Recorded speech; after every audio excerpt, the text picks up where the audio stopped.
Salam, puji nama Tuhan. Kita patut bersyukur kepada Tuhan karena Tuhan begitu baik dalam hidup kita, terutama keselamatan jiwa ini. Kita boleh bersyukur bahwa Tuhan kita hebat, Tuhan kita dahsyat. Pada kesempatan ini kita akan sama-sama merenungkan firman Tuhan di dalam pertama Korintus pasal 1 ayat yang ke-4 hingga ayat yang ke-9. Pertama Korintus pasal yang ke-1 ayat yang ke-4 hingga ayat yang ke-9. Demikianlah firman Tuhan. Senantiasa mengucap syukur kepada Allahku karena kamu atas kasih karunia Allah yang dianugerahkannya kepada kamu dalam Kristus Yesus. Sebab di dalam Dia kamu telah menjadi kaya dalam segala hal, dalam segala macam perkataan dan segala macam pengetahuan, sesuai dengan kesaksian tentang Kristus yang telah diteguhkan di antara kamu. Demikianlah kamu tidak kekurangan dalam suatu karunia pun, sementara kamu menantikan penyataan Tuhan kita Yesus Kristus. Ia juga akan meneguhkan kamu sampai kepada kesudahannya, sehingga kamu tak bercacat pada hari Tuhan kita Yesus Kristus. Allah yang memanggil kamu kepada persekutuan dengan anaknya Yesus Kristus, Tuhan kita adalah setia. Setiap kita sebagai orang-orang percaya, tentu kita memiliki banyak hal untuk kita bersyukur kepada Tuhan. Salah satunya adalah kasih karunia yang telah kita terima melalui Yesus Kristus. Di dalam pertama Korintus pasal 1 hingga ayat yang ke-4, ayat yang ke-9, Paulus mengungkapkan rasa syukurnya atas jemaat yang ada di Korintus karena kasih karunia yang mereka terima. Kasih karunia ini tidak hanya membekali mereka, tetapi juga memanggil mereka untuk hidup kudus dan setia menantikan kedatangan Yesus Kristus. Jadi melalui tulisan Paulus, terutama dia menegaskan kepada jemaat-jemaat Korintus bahwa mereka pertama-tama mengucap syukur karena jemaat di Korintus mereka menerima anugerah Allah, kasih karunia Allah. Nah, kalau kita perhatikan definisi anugerah dalam bahasa aslinya menggunakan kata charis, yang artinya bahwa anugerah atau kasih karunia yang diberikan oleh Allah kepada umat manusia yang mereka tidak layak untuk menerima anugerah itu sendiri. Itulah sebabnya Paulus bersyukur kepada Tuhan bahwa jemaat di Korintus mereka hidup di dalam kasih karunia yang telah mereka terima melalui iman kepada Yesus Kristus. Sehingga melalui ayat-ayat ini Paulus berbicara bagaimana ketika kita sudah menerima kasih karunia Tuhan atau anugerah itu, maka kita akan tidak hanya menerima keselamatan itu, tetapi kita juga akan diperlengkapi untuk melalui pengetahuan, hikmat, sehingga kita boleh bersaksi tentang nama Tuhan Yesus Kristus. Nah, kita perhatikan bahwa ketika kita berbicara tentang berkat dan kasih karunia Tuhan, seringkali kita lupa besar betapa anugerah yang Tuhan berikan dalam hidup kita. Nah, dalam hidup kita sehari-hari ada banyak hal yang mungkin membuat kita untuk lupa bersyukur kepada Tuhan. Mungkin itu kesibukan, tantangan hidup dan lain sebagainya. Seringkali membuat kita bersyukur kepada Tuhan. Nah, Paulus melalui suratnya ini di dalam Korintus pasal pertama ayat yang ke-4 hingga ayat yang ke-9, ia memulai suratnya dengan suatu ucapan syukur. Ini bukan sekedar suatu formalitas atau basa-basi, tetapi Paulus benar-benar bersyukur karena jemaat yang ada di Korintus telah menerima kasih karunia Tuhan dan anugerah itu sendiri. Paulus sangat bersyukur kepada Tuhan karena ia memperhatikan jemaat yang ada di Korintus, mereka menerima anugerah itu dengan sepenuh hati. Nah, dalam konteks ini kita diajak untuk merenungkan apakah kita sadar dan bersyukur atas kasih karunia yang Tuhan berikan dalam hidup kita. Melalui surat ini atau khususnya di dalam ayat-ayat yang tadi kita baca, memunculkan satu pertanyaan kepada kita, apakah kita sadar dan bersyukur atas anugerah yang telah kita terima daripada Tuhan atau tidak. Nah, dalam renungan kita hari ini maka kita akan melihat bagaimana kasih karunia Tuhan yang memampukan kita untuk hidup dalam kekudusan dan memampukan kita dalam segala pengetahuan untuk kita bersaksi tentang Kristus. Poin yang pertama adalah bahwa kita bersyukur karena atas kebaikan dan anugerah yang Tuhan berikan dalam hidup kita. Nah, Paulus memulai suratnya dengan suatu ucapan syukur kepada Allah atas kasih karunia yang diberikan oleh Allah kepada jemaat yang ada di Korintus. Nah, kasih karunia ini adalah anugerah yang diberikan kepada kita secara cuma-cuma. Di dalam Efesus pasal yang ke-2 ayat yang ke-8 ayat yang ke-9 di situ dikatakan bahwa anugerah yang diberikan oleh Allah kepada kita adalah cuma-cuma dan itu gratis.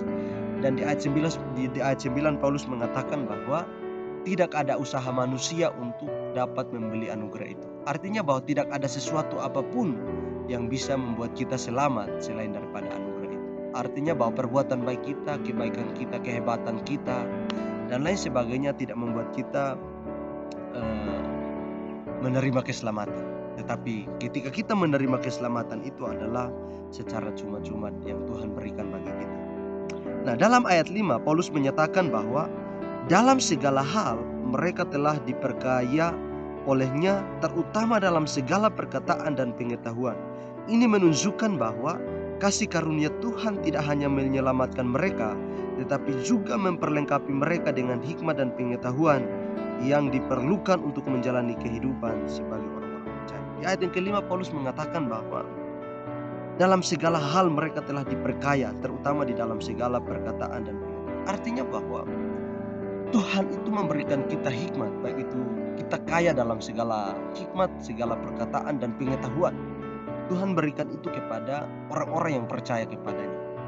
Nah, ini menunjukkan bagaimana kasih karunia Tuhan itu tidak hanya mampu untuk menyelamatkan kita dari dosa, tetapi juga memperlengkapi kita sebagai orang-orang percaya untuk kita hidup di dalam kekudusan itu. Itulah sebabnya anugerah itu diberikan kepada setiap orang.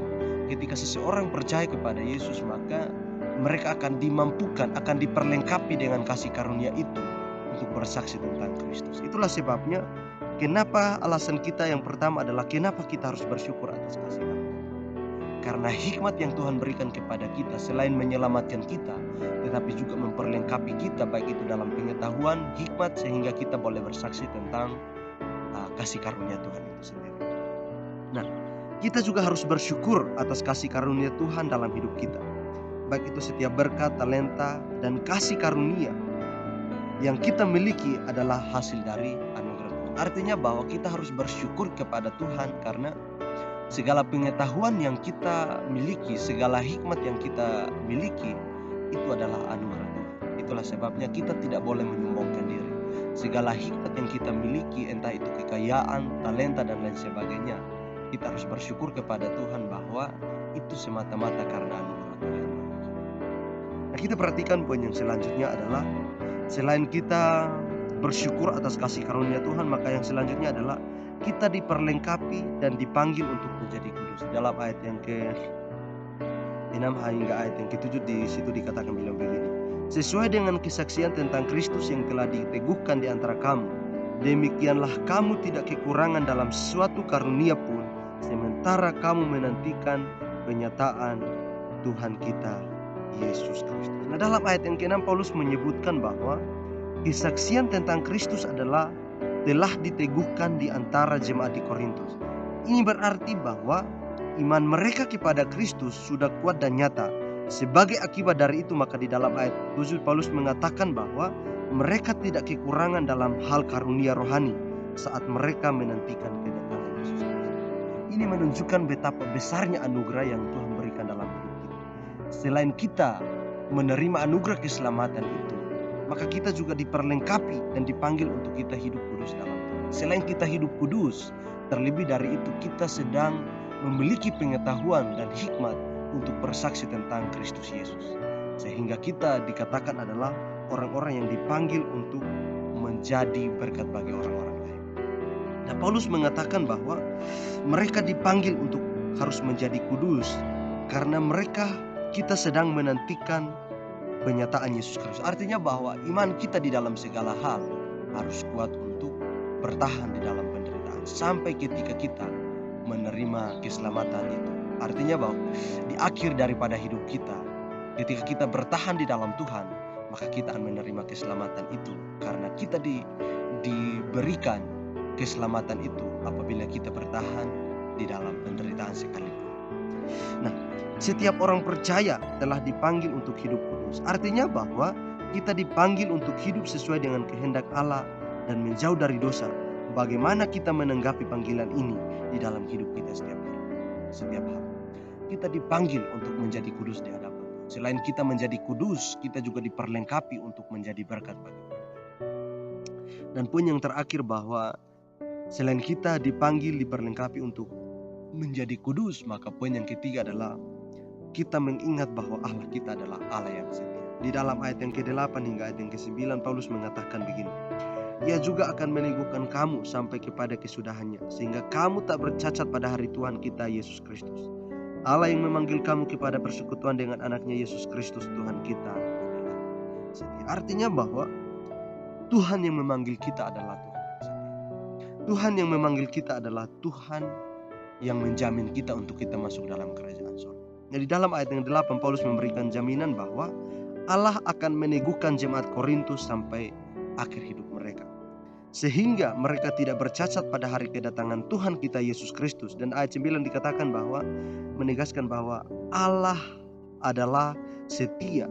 Dia yang memanggil kita ke dalam persekutuan dengan anaknya akan menjaga dan meneguhkan kita. Ini adalah penghiburan besar bagi kita sebagai orang percaya, bahwa meskipun kita mungkin lemah, Allah tetap setia dan akan menyempurnakan karyanya dalam hidup. Artinya bahwa Allah yang memanggil kita, Dia juga yang akan memperlengkapi kita, sebab Dia adalah Allah yang setia. Sekalipun kita di dalam penderitaan, tetap Dia adalah Allah yang setia dan terus menopang kita di dalam segala hal. Itulah sebabnya alasan kita harus bersyukur kepada Tuhan, karena pertama adalah ingat kasih karunia anugerahnya secara cuma-cuma diberikan kepada kita. Dan setelah kita menerima anugerah itu, kita juga diperlengkapi secara khusus, baik itu diperlengkapi melalui pengetahuan, hikmat, dan juga talenta yang Tuhan berikan dalam hidup kita untuk kita menjadi saksi baginya. Dan kita harus mengingat bahwa Allah kita adalah Allah yang setia. Ketika Dia yang memanggil kita, Dia juga yang akan membawa kita sampai kepada kesudahan akhir. Itulah sebabnya alasan kita harus bersyukur kepada Tuhan adalah kita telah menerima anugerah keselamatan itu dan telah diperlengkapi kita untuk menjadi saksi bagi kemuliaan nama Tuhan Yesus Kristus. Demikianlah renungan singkat yang dapat saya bagikan untuk kita semua. Tuhan Yesus memberkati.